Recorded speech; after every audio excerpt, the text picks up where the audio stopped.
Prince Harry allegedly claims that he wanted some assistance with his tell-all book Spare, which is due out in the early part of next year. But he hit something of the buffers with regarding to this, well, shall we say, much anticipated release. As ever, why? Hi, good morning, Neil Sean here in the very heart of Wakefield still today. I hope you're keeping well. By the way, I don't know if you know this little bit of information regarding this wonderful cathedral city, but here at this cathedral city had a very famous person. That's right, if you've ever sang the Lambeth Walk, and let's face it, who hasn't? We've all enjoyed that at the good old days, haven't we? Waving our hankies full of germs, you know what I'm saying?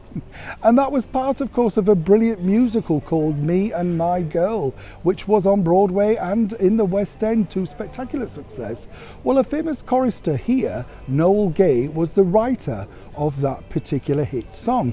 You've seen the blue plaque, which is now at the side of the screen, and it's wonderful, isn't it, that these people are truly remembered. It's also nice to give a bit of history to that, because we all sing these songs, don't we, like Down at the Old Bull and Bush, My Old Man, oh, don't say you don't, I know you all do, come on. But then you kind of think, well, where did they come from? Well, the Lambeth Walk seemingly came from Yorkshire, even though it really all started way back here when Noel Gay was a chorister. Back as ever, though, to your breaking world story of the day. Particular news really all centres upon, of course, Prince Harry's forthcoming tell-all book, autobiography, whatever you want to call it. Some people say a whinge fest. It wouldn't really be for me to say. I think what's interesting, as we told you before, the publishers who are paying Prince Harry so much money really need a lot of spark in this. And as you can imagine, people are very nervous, particularly those senior members of the British monarchy. But what's emerged really is this: when you're writing a book like that, you're normally given what they call a slush fund, you know, money that you can give out to people to help you reminisce, you know, kickstart the memory gene, as it were, because after all, Prince Harry's packed quite a lot into his life of, what, 38 years. Interesting to note, though, according to good sources, that he reached out to former flames, former people in the army, that sort of thing, to help him remember some of those times. Strange, really, that you'd need to remember good times, isn't it? Surely you must be able to think, I remember that.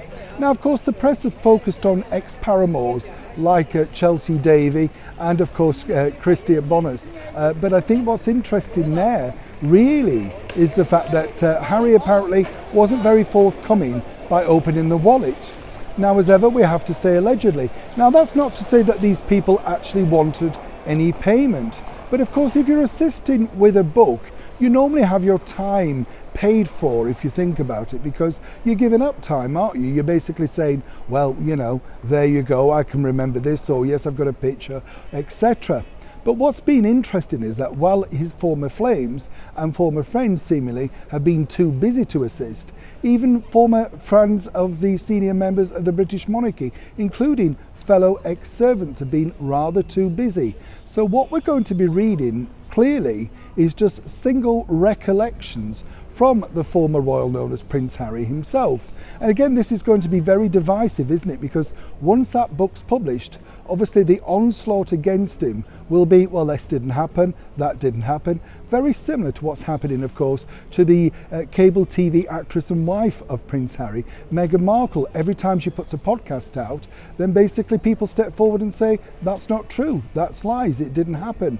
You can't really afford this with a book of this stature because they're paying so much money. Of course, people will still pick it up because they're curious, but it seems for Prince Harry that when he reached out to former friends and flames, they clearly want to draw a line under any association with this book for fear of upsetting and, more importantly, respect for the British monarchy.